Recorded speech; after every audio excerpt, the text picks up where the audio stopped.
como diz, quase que tocá-las em altitude de cruzeiro, né. Legal. E para se tornar piloto, você falou que você queria ser piloto comercial e Isso. hoje você é piloto de lazer, mas existem regras, você precisa Certo. ter uma Uhum. autorização, seguir várias, né, Exato, exato. É da legislações. mesma maneira que, por exemplo, como que você se torna motorista de um carro, né? Você tem que procurar uma autoescola, né? E existem leis para isso. Você não pode abrir uma empresa porque tem um curso que tem que ser ministrado, tem uma carga horária mínima, né? Então, para aviação é basicamente a mesma coisa, mas, claro, um pouco mais complexo, né? Então, o piloto privado, que é o curso que eu fiz lá em 2000, ele é o primeiro degrau que você sobe. Então, é uma habilitação que te dá o direito de voar avião sem que seja uma atividade remunerada, né? Você voa a lazer, tanto que o nome já diz, né? Piloto privado, né?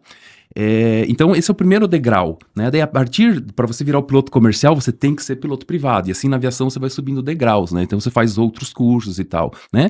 E no Brasil, a gente faz a carteira de aviação nos aeroclubes, né? Que tem uma história bacana, que foram as primeiras escolas de aviação no mundo, todas elas. O primeiro aeroclube foi o Aeroclube da França, né? Em 1800, final dos anos 1800, não vou ter certeza da data, né?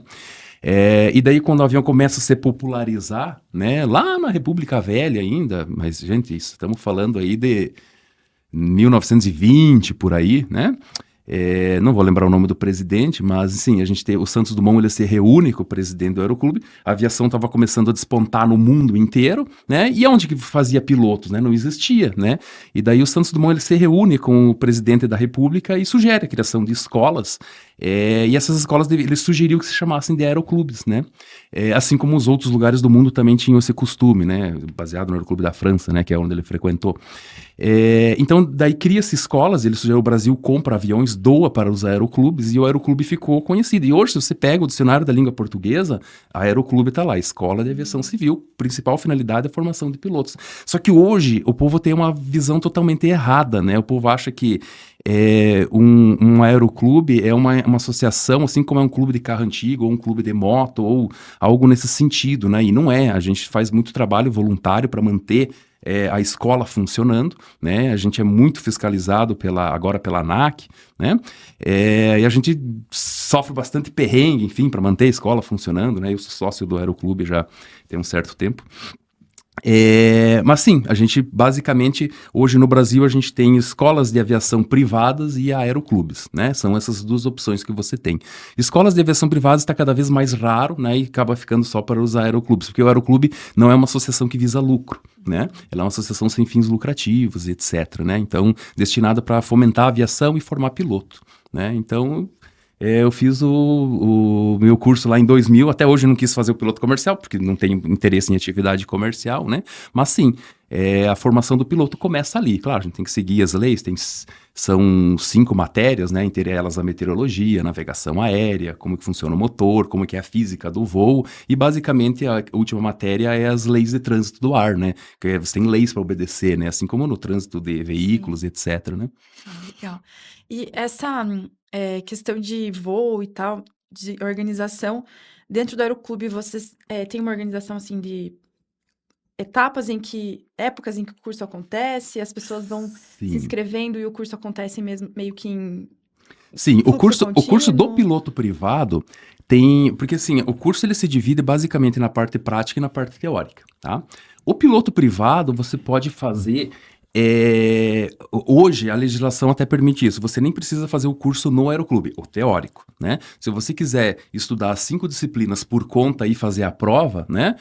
Você faz uma prova num dia lá. Na minha época era o tempo do papel ainda, né? Tinha a banca, era uma data que você ia. Na época a aviação era controlada pelos militares, você ia num colégio, tava lá o militar armado lá para te receber, fazer a prova, né? Enfim, agora, desde 2007, encerrou-se o Departamento de Aviação Civil e entrou a ANAC, né?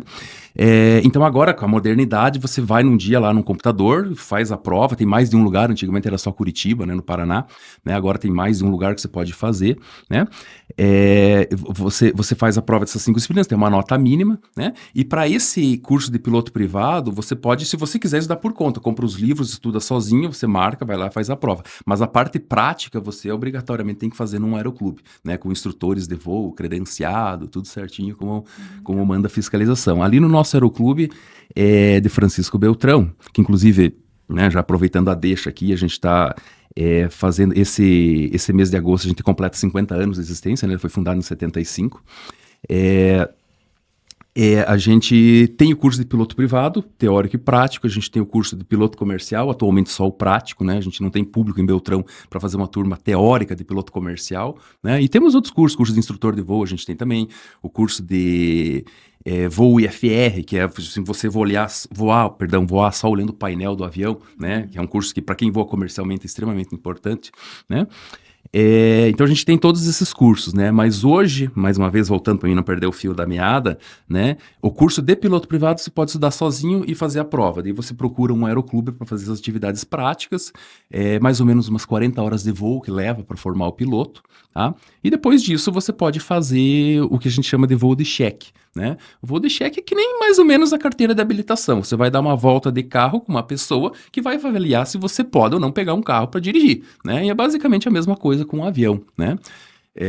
Só que isso é algo bem rotineiro, porque ao contrário da habilitação de veículos, a habilitação aeronáutica ela vence a cada 2 anos. Então, a cada 2 anos você vai ter que fazer um voo de recheque de novo, né? Então, você está constantemente fazendo isso, né?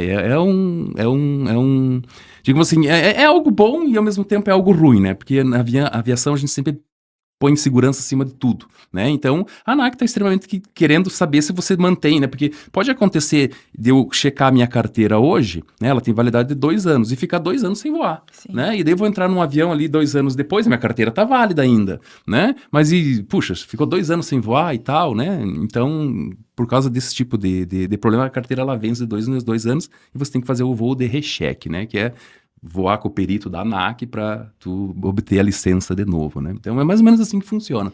Tá? E para eu fazer, né, para eu entender, porque eu sou leiga, né? Sim. O piloto que vai pilotar um helicóptero, um avião daqueles pequenos, monomotor, por exemplo, ele vai ter que passar por esses testes, né? E o cara que voa naqueles, eu não sei o nome. Avião grande? Não, aqueles menores que ele leva tipo uma mochila, eu esqueci o Ah, nome. tá, tipo parapente, Por exemplo. asa delta. Bom, veja bem, aí existe uma separação grande no meio aeronáutico da atividade desportiva de aviação, e daí entra o ultraleve, entra o parapente, entra o paramotor, o próprio paraquedas, né? Existe uma separação. A ANAC, ela fiscaliza extremamente a aviação homologada, né? O que é avião, né? Porque existe uma separação de avião e basicamente ultraleve, né? Helicóptero não, você mencionou o helicóptero, mas o helicóptero é tão fiscalizado quanto os aviões, né?